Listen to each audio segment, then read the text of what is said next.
The afternoon light slams through my office window, casting a golden glow across the row of gaming awards lining my bookshelf. Each crystal trophy catches the light, different testaments to the journey that took me from a homeless teenager to the founder of North Star Games. I run my finger across my latest achievement, Game Innovation of the Year, and smile. 18 years of proving everyone wrong looks pretty good on my shelf. The doorbell rings, pulling me from my moment of quiet pride. I'm not expecting anyone. My team knows I work from home on Tuesdays to focus on our newest concept, and Zoe has her keys. I open the door and freeze. My mother stands on my porch looking smaller than I remember. The confident woman who once ruled our family home with immaculate appearances has been replaced by someone with deeper wrinkles and anxious eyes. She clutches a weathered cardboard box against her chest like a shield.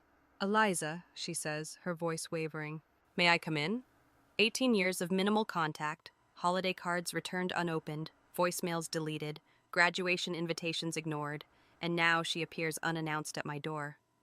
The urge to close it in her face nearly overwhelms me, but curiosity wins out. 5 minutes, I say, stepping aside. She walks into my home, eyes darting around, taking in the evidence of my success. The modern furnishings, the framed magazine covers featuring my games, the view of downtown Minneapolis from my window. "You've done well for yourself," she offers. I don't acknowledge the compliment. "Why are you here?" Her hands tremble as she places the box on my coffee table. "There's something you need to see." I make no move toward it. "After 18 years of silence, you bring me a box?" "Please," she whispers, pushing it toward me. "Just look." I lift the lid. Inside are letters, several of them, neatly stacked. The moment I see the first envelope, my stomach drops. University letterheads, acceptance letters, my name. 7 of them, all from 2005. My fingertips go numb as I lift the first one. Prestigious Northeastern University Game Design Program, full scholarship. I open it with shaking hands, reading words that were meant for 17-year-old me. "We are pleased to inform you of your acceptance." I look up at my mother, ice forming in my veins. "You hid these from me." She sinks onto my couch, shoulders curving inward. I didn't know what to do. Bailey was struggling with her applications, getting waitlisted everywhere. Her voice breaks. I couldn't let her feel like the lesser daughter. The memory crashes over me, hacking the mailbox every day after school, my heart racing at the sight of thick envelopes, only to find bills and advertisements. Dad's disappointment growing each day. No acceptances arrived. Bailey, smug expression behind our parents' backs, as if she knew something I didn't. "You let Dad kick me out," I say, my voice dangerously quiet. "You watched him call me a failure." At dinner that night, I can still hear his voice booming across our dining room table. "Not one acceptance letter. After all that talk about game design programs, you didn't even try, Eliza, not like your sister." My mother's eyes fill with tears. "I never thought he'd go that far. I just wanted to give Bailey her moment." Another letter falls open in my hands. "California Tech, full ride." They'd wanted me. "I slept on Jamie's couch for a year and a half," I continue, my voice hollow. "I lost everything, my home, my boyfriend, my future." The memory of Matt's pained face as he broke up with me surfaces. "I can't handle all this drama, Eliza. My parents think I should focus on someone more stable." "I know," Mom whispers. "The look at what you've accomplished anyway. You're so much stronger than Bailey ever was." I laugh, the sound brittle and sharp. "Now you're proud of me? Now that I've succeeded despite you?" I remember the tiny back room of Console Heroes, the repair shop that became my reluctant salvation, learning to fix gaming systems by day, teaching myself coding at night. My fingers cramped from hours of practice on a second-hand laptop, each rejection from gaming companies who wouldn't look twice at a self-taught programmer without CRE-lizations. One by one, I place each acceptance letter on the coffee table between us, creating a physical timeline of what was stolen from me, 7 paths to a different life, 7 doors slammed shut. Mom shifts nervously, her eyes fixed on the letters. "There's more I need to tell you. The family. We're having some troubles now." "What kind of troubles?" I ask, though I already know where this is heading. "Bailey's going through a divorce. She lost her job at the firm last month. Your father's health isn't good, and the medical bills." She stops, perhaps seeing the coldness in my eyes. I feel nothing but a detached curiosity. After years of struggle, after building everything from nothing, they've come for help. Why are you showing me these now? I ask, my voice measured in calm. She blinks rapidly, caught between honesty and self-preservation. In the silence that follows, I already have my answer. The letters between us tell a story neither of us can rewrite, but only one of us will determine how it ends. The morning sun glints off the still water of Lake Superior, casting diamond-like reflections across my cabin's pine floors. I've chosen this spot precisely for its contrast to my childhood home. Open instead of stifling, natural instead of staged for appearances. No family photos line these walls, only framed concept art for my most successful games. I hear tires on gravel before I see the car. My shoulders tense as I spot Bailey stepping out of our mother's sedan. Even from this distance, I can see how the years have changed her. The polished attorney persona has faded, replaced by someone who looks perpetually tired. Her designer clothes have given way to department store basics, and her once perfect highlights now show a half-inch of dark roots. Mother emerges next to her, clutching her purse like it might flee. I make them wait a full minute before opening the door. "What a lovely place," Mother says, her eyes darting around my cabin. Her tongue carries the same forced cheerfulness she once used when inspecting my less-than-perfect school projects. So rustic. Bailey sinks into my leather couch without invitation. "Nice view. Must have cost a fortune." "What do you want?" I remain standing, arms crossed. Mother perches on the edge of an armchair, a rehearsed smile in place. "We thought it was time for some family healing, Eliza," she says, "after I showed you those letters." "After you confessed to sabotaging my future," I correct her. She flinches but continues. "Yes, well, it's time to move forward. Families make mistakes, but we're still family." I remain silent, watching as their carefully constructed script unravels in the face of my stillness. Bailey breaks first. "Mom, just tell her," she says, turning to me, irritation sharpening her features.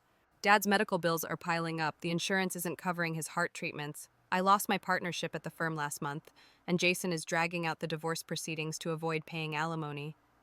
And this concerns me how?" Mother leans forward. "We know you've done well for yourself, Eliza," she says. "That gaming company of yours, North Star Games I supply, are currently valued at $47 million. Mother's eyes widen slightly. "Yes, well, we thought perhaps you might help with Dad's medical expenses, and Bailey needs somewhere to stay while she gets back on her feet." I walk to the window, studying the shoreline while processing their audacity. "So let me understand this. You hide my college acceptances, let Dad kick me out at 17, ignore me for 18 years, and now you want what? Money? A place to stay?" "You always were dramatic," Bailey mutters. I turn slowly. "Was I being dramatic when you helped hide those letters?" Her head snaps up. "What? Mom just told me yesterday." "But she didn't have to," I cut in. "Your handwriting was on one of the envelopes. Return to sender." The realization had hit me last night while examining each letter more carefully. Bailey's face flushes. "You were always showing off with your little computer games. It was embarrassing." "Embarrassing?" I repeat. "We always thought game design was just a hobby, something you'd grow out of," Mother interjects.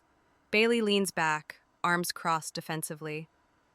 "We never thought you'd actually succeed at it." The rage that shoots through me is so intense, I have to grip the windowsill. "While you were attending law school graduation parties, I was sleeping on a repair shop floor because Jamie's parents couldn't keep me forever. While Dad was bragging about his lawyer daughter, I was working 3 jobs and teaching myself coding at midnight." I walk to my desk and pull out an old laptop, scratched, indented, but still functional. "This cost me 4 months of paychecks. I sold plasma twice. Every gaming company rejected me because I had no currializations. Currializations your family made sure I couldn't get." My phone buzzes. Jamie's name flashes on the screen. "Hey, Jay," I answer, turning away from my family. "The team meeting's still on for 4? Jamie's voice grounds me, reminds me of who stood by me when it mattered. "Perfect. Tell Marcus I approve the new concept art. See you then."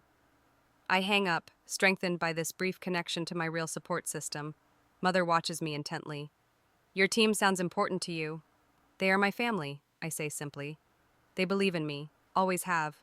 A flash of memory. Christmas Eve, 6 years ago, huddled with Jamie and our first 3 employees around a space heater in our tiny rental office. We'd ordered Chinese food while my parents attended Bailey's law school graduation celebration. "Eliza," Mother begins, her voice softening to the tone she once used to coax me into family photos. "We're still your family. We made a mistake." "A mistake is forgetting a birthday," I reply. "What you did was deliberate sabotage." Bailey stands, desperation replacing her earlier defensiveness. "I need a place to stay while I get back on my feet, just a few months." I look at them both, these strangers who share my blood but none of my values. I think of the letters, carefully preserved in my office safe, of the 17-year-old who cried herself to sleep in Jamie's basement, of the girl who became a woman without their help or love. I stand straight, my shoulders towering over them both. I feel nothing but distant pity. "Family doesn't steal futures," I say, walking toward the door. My voice carries a calm certainty that surprises even me. "I'll be in touch." I hold the door open, the message clear. As they shuffle past, I remain rooted in the doorway of the home I built for myself, one they could never take away.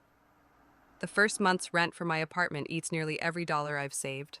It's a generous term to call it an apartment. More accurately, it's a studio the size of a generous walk-in closet, with water stains mapping constellations across the ceiling. But it's mine. I arrange my second-hand desk beneath the only window. The desk wobbles when I type, so I fold a takeout menu and wedge it under the short leg. My whiteboard, a garage sale find, dominates the wall beside my twin mattress on the floor.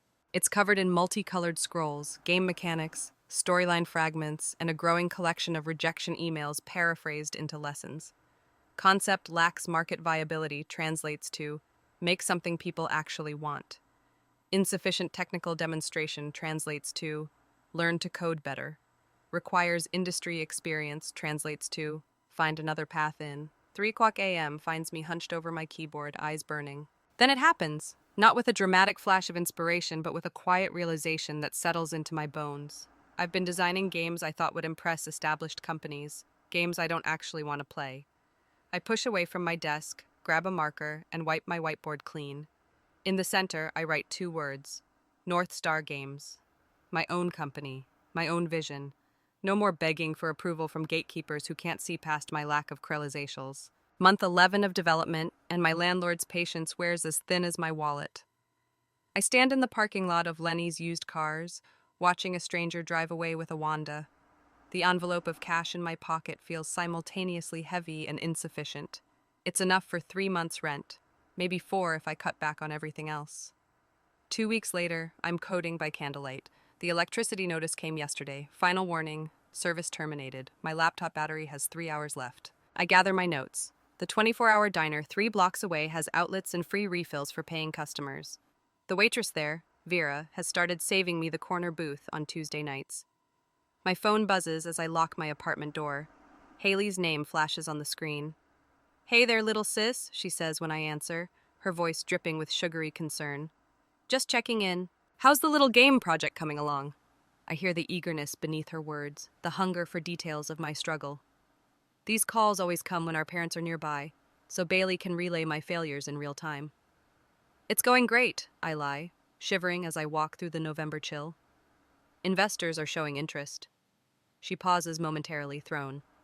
"Oh, well, that's nice. Dad got the family newsletter printed. I made partner at the firm, so there's a whole section about that."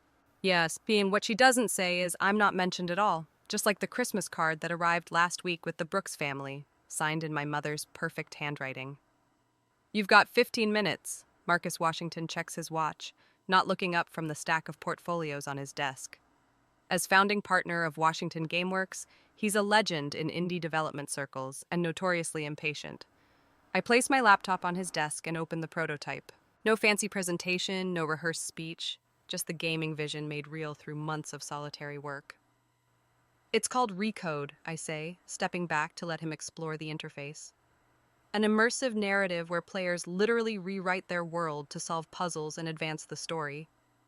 His fingers move across the keyboard, testing boundaries I've spent months perfecting. 14 minutes pass in silence. "Where did you study?" he asks without looking away from the screen. "I didn't. Self-taught." Now he looks up, really seeing me for the first time. "Bullshit," he mutters.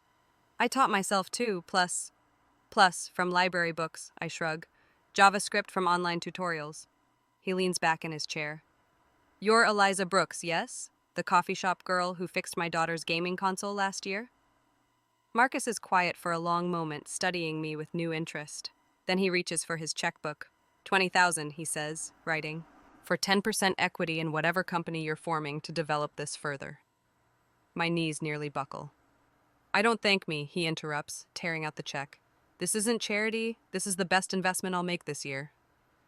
Jamie's resignation letter sits on my kitchen counter. Her steady corporate job traded for the uncertainty of what we're building.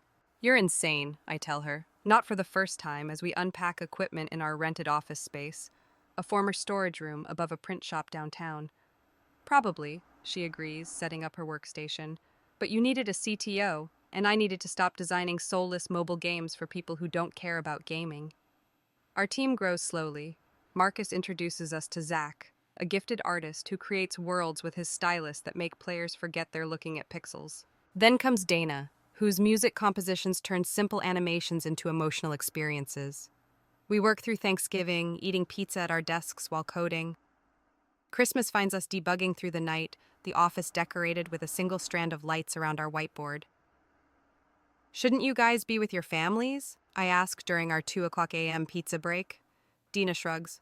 My parents still don't understand why waste my music degree on video games. Zach raises his soda can to chosen family. We clink cans and I feel something subtle in my chest. A sense of belonging I haven't felt since before those acceptance letters were hidden away. The email arrives on a Tuesday morning, 13 months after I wiped my whiteboard clean and wrote North Star Games. We're interested in featuring Recode in our spring showcase. The platform is small but respected, known for highlighting innovative indie games. I read the email aloud to my team, our faces reflected in the monitor's glow. 2 weeks later, our download counter begins to take upward. After the showcase, then faster. By midnight, our server crashes from the traffic. While Jamie works to get us back online, I print the first review, 5 stars. A groundbreaking narrative experience that redefines player agency and storytelling. I frame it, hanging it above my desk where a college diploma might have gone in another life. This is my degree. My validation, my proof. This is the path I built when every other one was stolen from me. The morning light streams through the floor-to-ceiling windows of North Star's headquarters, illuminating the sleek, modern space we've built from nothing. I stand at the threshold between my modest office and our state-of-the-art testing lab, watching my team, 42 employees now, each one carefully chosen, each one believing in our vision when the industry said we'd fail. My office remains small and functional, just enough space for creativity without access, but the testing lab beyond is our crown jewel, cutting-edge equipment, customized workstations, and the vibrant energy of passionate developers. The contrast is accidental.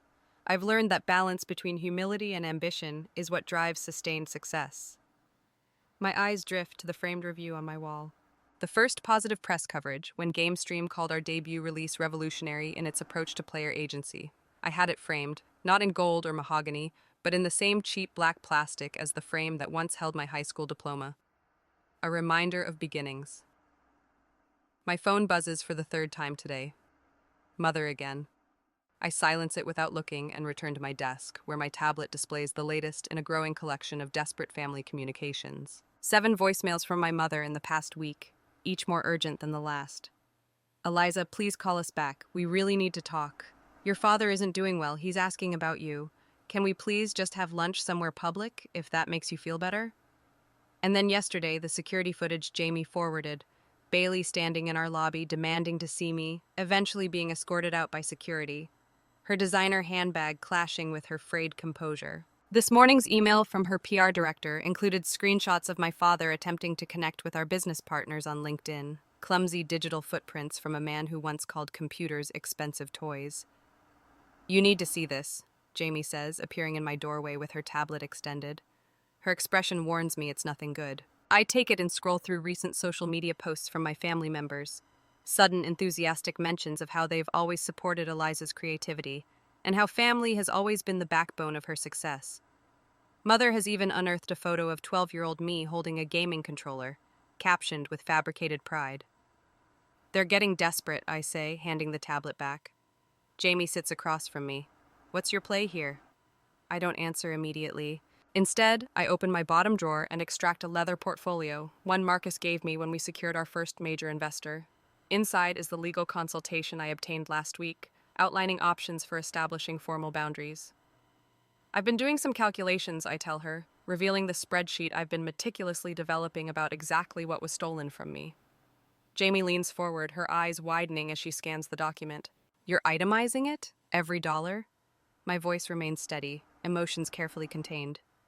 4 years of tuition at California Tech, housing costs, projected entry-level salary in game development from 2009 to 2012, opportunity costs, interest.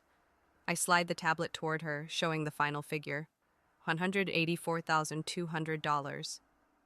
My assistant Raj appears at the door, freezing when he glimpses the spreadsheet. Is that what I think it is? It's an invoice, I confirm, for what I lost when they decided my future wasn't worth as much as Bailey's ego.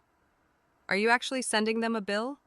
His shock is evident, but there's something else in his expression, a recognition of the power in quantifying pain. This isn't about money, I explain, though of course it partly is. Money speaks the language my parents understand. It's about acknowledgement. They want to pretend those years of struggle never happened, that they didn't watch me nearly destroy myself building something from nothing. My team stays silent as I finalize the PDF, attaching it to an email with a simple message. If you truly want to make things right, this is your starting point. The cursor hovers over send for only a moment before I click. It's done. 3 minutes pass before my mother's reply appears. We don't have that kind of money. Not, I'm sorry. Not, you're right. Just an immediate deflection of responsibility. I close my laptop and look up at the concerned faces surrounding me. They understand what comes next, even if my family doesn't. This response tells me everything I need to know. About their sudden reappearance in my life, the next step in my plan crystallizes. It won't be about revenge. I've moved beyond that. It will be about closure. About drawing lines that can never again be crossed without consequence. I stand, suddenly eager to return to the testing lab where real work happens. Let them worry about how to respond, I say. I've spent 18 years figuring out how to live without them.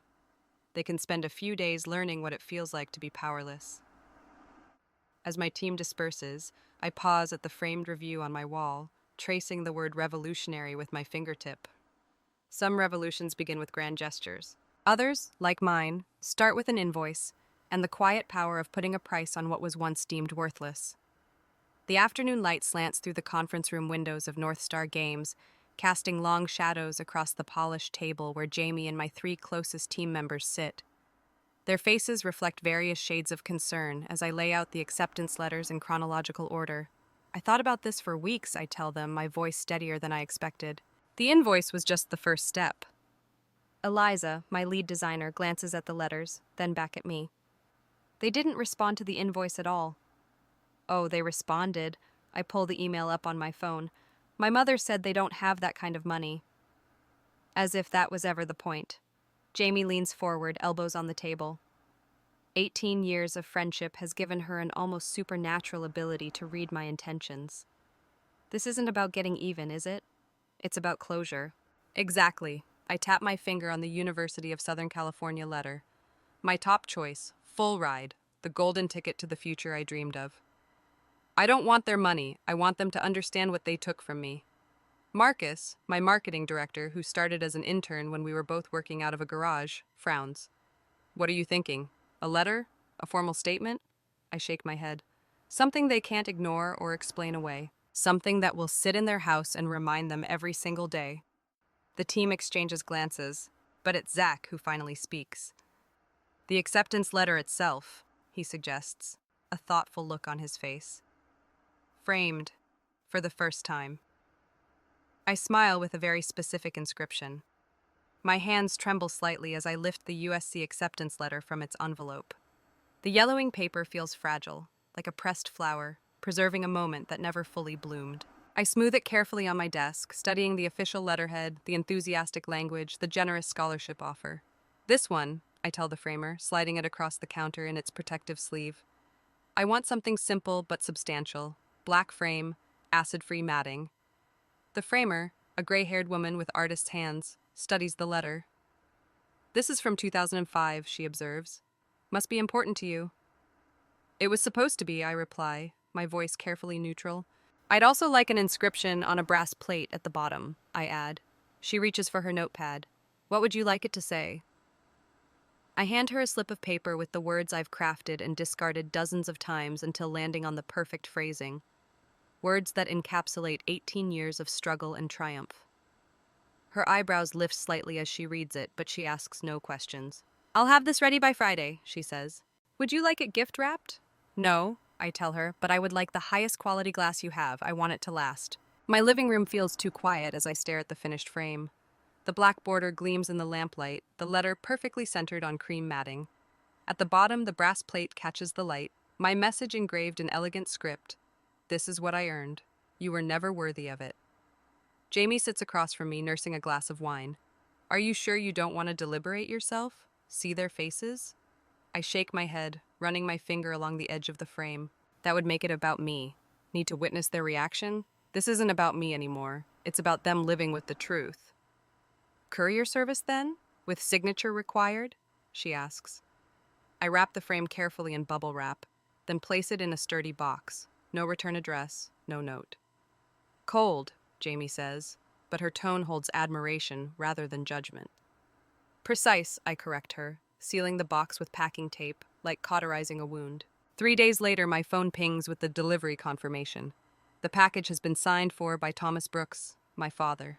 I stare at his name on the screen while standing in the middle of my company's test lab, surrounded by developers playing our newest game. I expected to feel something more, vindication perhaps, or at least relief. Instead, there's only a strange hollowness, like the aftermath of a storm. My phone buzzes again, a string of texts from my mother. I delete them without reading. Whatever excuses or justifications she's offering cannot change what was done that night. I can't sleep. I pace my living room until 3:00 a.m., the delivery confirmation still open on my phone. Something feels unfinished despite the perfectly executed plan. At dawn, I sit at my desk and open my laptop. My fingers hover over the keyboard for a moment before I type, Educational Opportunity Foundation requirements. The idea crystallizes as the sun rises, a scholarship specifically for students whose families don't support their educational dreams, full funding, mentorship, and housing assistance for those who, like me, might otherwise fall through the cracks. I call Jamie at 6:00 a.m. I need to set up a meeting with our financial team, I tell her when she answers, her voice still thick with sleep. What's wrong? Nothing's wrong, I reply, feeling the hollow space inside me begin to fill with something new. I just figured out what to do with all this pain. I'm going to turn it into someone else's opportunity. By noon, I'm sitting across from our company's financial advisor, outlining my vision for the Earned Future Foundation. As I describe the scholarship criteria, his initial skepticism transforms into genuine interest. This is more than a tax write-off, he observes. This is a legacy. I think about the framed letter now sitting in my parents' house, the silent rebuke it represents. It served its purpose, closing one chapter. But this foundation will open countless new ones. The best revenge isn't sending a message, I tell him, pulling up the application form I've already drafted. It's making sure no one else has to overcome what I did. The spotlights feel warm on my face as I step to the podium, scanning the faces of 10 students seated in the front row. Each one is holding an acceptance letter, not hidden in boxes or stolen from mailboxes, but proudly displayed in their hands. Welcome to the inaugural class of the Earned Future Foundation, my voice catches. Each of you was selected not just for your talent, but for your perseverance in the face of family opposition to your dreams. Birsis, Sarai, front row center, nods vigorously. Her parents refuse to support her software engineering ambitions, preferring she follow family tradition into banking. Now, she clutches her MIT acceptance letter, fully funded by my foundation. After the ceremony, I duck into a quiet hallway, breathing deeply. Dr. Winters, my therapist of 18 months, would call this progress, allowing myself to feel the weight of this moment instead of deflecting with work. That thing with your hands again, Jamie says beside me. The one Dr. Winters calls emotional lockdown. I uncurl fists I hadn't realized I'd formed, old habits. 3 days later, my loft fills with the smell of birthday cake. No grand celebration, just my chosen family, Jamie, Zoe, Marcus, and 14 members who have become more than colleagues. They sing off-key around a cake decorated with a phoenix rising. Zoe's hand finds mine under the table. Make a wish, she whispers. I don't need to. For the first time, I feel comfortable owning my journey, all of it. The local news interview wasn't part of my plan. The foundation was meant to operate quietly, but the story went viral. Now I sit across from a reporter whose eyes calculate my value and viewers. Your story is remarkable, Miss Brooks. What drove you to create opportunities specifically for students whose families don't support their career choices? I consider my practiced answer, but something shifts inside me. My parents hid my college acceptance letters, I say simply. They let me believe I'd failed, then kicked me out at 17. These students deserve better. The reporter blinks, recalibrating. Have you reconnected with your family since your success? My family is here today, I say, gesturing to the room where scholarship recipients mingle with my team, supporting these students. Later that week, I sit across from Tyler, a 17-year-old game design prodigy whose father called his passion a waste of time. The code you wrote for this physics engine is impressive, I tell him. With refinements, it could revolutionize mobile gaming. His eyes widen.